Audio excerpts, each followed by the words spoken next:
Ang pagdating ng manananggal.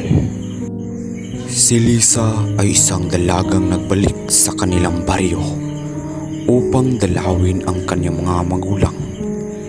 Matagal siyang nagtrabaho sa Maynila bilang isang guro. Ngunit nagdesisyon siyang umuwi upang magpahinga at magbakasyon. Sabik siyang makita ang kanyang mga magulang na sina Mang Tino at Alimpina, pati na rin ang kanyang mga kababata.